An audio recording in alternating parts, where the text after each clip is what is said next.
Hello dear students, welcome back to my YouTube channel.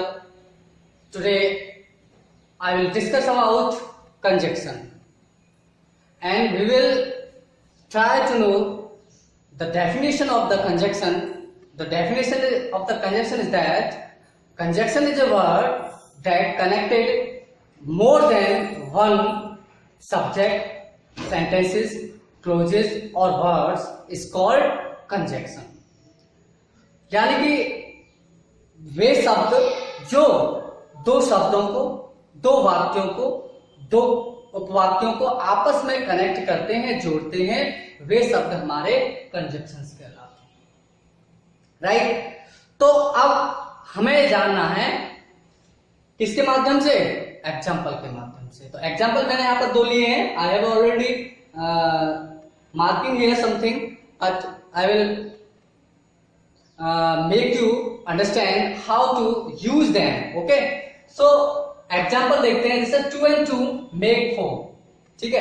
अब ये 2 one thing, ठीक है? तो इसके लिए जोड़ने वाला इन दोनों के लिए कौन? और what is? That is and. तो and क्या कहलाएगा आपका? कंजक्शन कहलाएगा। That's clear? Like that, another example here, one clause and another clause, यानी कि एक और दो, यानी दो क्लोजेस हैं और इन दोनों क्लोजेस को आपस में जोड़ने वाला कौन? और, तो that is conjunction, right? तो इस प्रकार से जिन शब्दों, वाक्यों, कर्ताओं को शब्द जोड़ते हैं वे शब्द कंजक्शंस अर्थात संयोजक। That's clear? Now we see kinds of conjunctions. Conjunctions के प्रकार कितने होते हैं? यहां पर मैं केवल दो प्रकार के कंजक्शंस की बात कर रहा हूं। वो कंजक्शन होते हैं कोऑर्डिनेटिव कंजक्शन एंड सबऑर्डिनेटिव कंजक्शंस। हालांकि मैंने यदि आपको कंपाउंड सेंटेंस बताए होंगे तो उसमें मैंने more than 2 types of conjunction पढ़ाए होंगे, लेकिन मैं केवल दो प्रकार के कंजक्शंस की बात कर रहा हूं। एक होता है आपका कोऑर्डिनेटिव कंजक्शंस और दूसरे होते हैं सबऑर्डिनेटिव कंजक्शन। अब हम बात करते हैं कोऑर्डिनेटिव कंजक्शन में कौन कौन से वर्ड आते हैं। तो मैंने आपको सिलेक्टेड वर्ड्स कंजक्शंस को लिया है, जैसे एंड है, व्हाट है, और है, और है, नॉर है, येट है, अदरवाइज है, स्टिल है, एल्स है, इटीसी। ये सब क्या है? हमारे कंजक्शंस कहलाते हैं। क्या कहलाते हैं? ये कंजक्शंस कहलाते हैं। और सबऑर्डिनेटिव कंजक्शंस में कौन से कंजक्शंस आते हैं? Of the, because, if, that, though, although, until, where, when, there are lot of conjunctions comes in coordinating conjunction as well in subordinating conjunctions.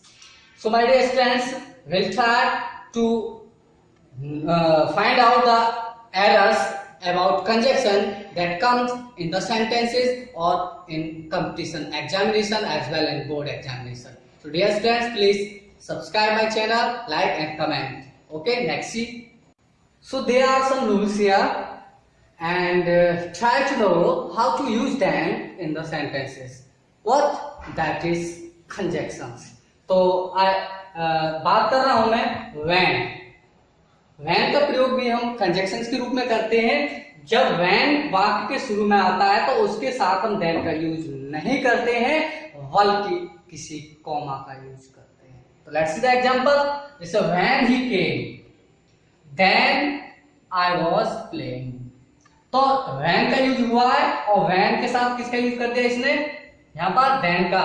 तो that is wrong use here of the conjunction. So that's when he came, comma, क्योंकि ये wrong है, comma का use करेंगे। मैंने बताया अभी I was playing। तो like that हम इसको ऐसे भी कर सकते हैं, यदि अदर वे में आप देखना चाहें तो, जैसे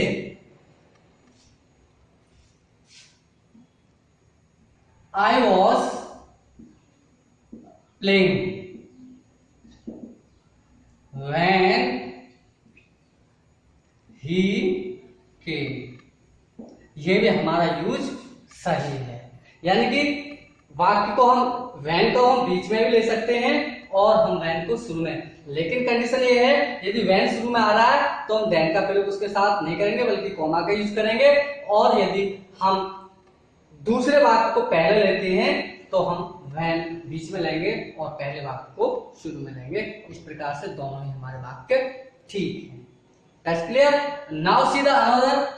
इफ के साथ देन का प्रयोग नहीं करते हैं। यदि वाक्य हमारा कंडीशनल सेंटेंस, इफ का mostly we use if in the starting of the sentence in conditional sentence, अर्थात यदि वाक्य के शुरू में इफ आया है तो इफ के साथ हम देन का प्रयोग नहीं करते हैं, बल्कि उसमें भी हम किसका यूज करते हैं, कॉमा का यूज करते हैं। Let's see the example here. If you work hard then you will pass. तो यहां पर इफ से वाक्य शुरू हुआ है और यहां पर देन का यूज हुआ है, that's why it's a wrong use here of then. So क्या होना चाहिए, यहां होना चाहिए if you work hard comma, है ना, इसको हटा देंगे, यू विल पास। तो डियर स्टूडेंट्स, ये हमारा एरर है जो हमें फाइंड आउट यहां से हम करते आ रहे हैं।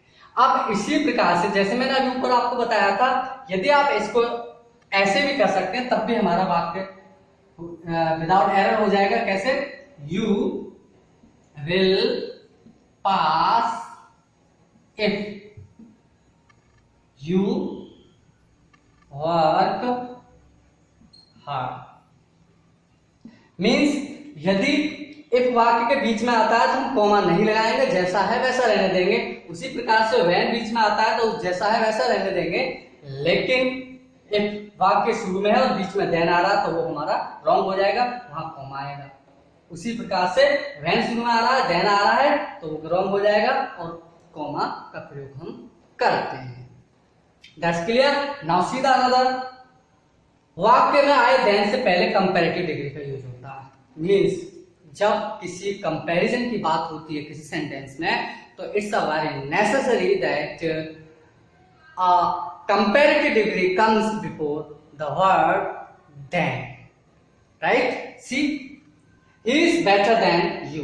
तो बेटर क्या है, कंपैरेटिव डिग्री है, और देन क्या है हमारा, जो मैं भी बता दूं, जो तुलना करने के लिए शब्द का प्रयोग किया जाता है। तो इससे पहले क्या है, ये बेटर आया है जो गुड का कंपैरेटिव डिग्री है, अर्थात इससे पहले देन का प्रयोग करना आवश्यक है। यदि नहीं आता है that will be wrong sentence and error. Okay, तो like that we see the use of though and although. हमने देखा है कि कभी कभी कि दो के साथ बट का प्रयोग करते हैं, लेकिन this is the wrong use here. दो और ऑल्दो के साथ कभी भी बट का यूज नहीं करते हैं, बल्कि हम कॉमा का प्रयोग करते हैं। Let's see the example. Though he worked hard but he failed. तो इस प्रकार से ये रॉन्ग है हमारा। ठीक है, कैसे बनेगा, दो he worked hard comma he failed. तो इस प्रकार से हमारा ये राइट हो जाएगा।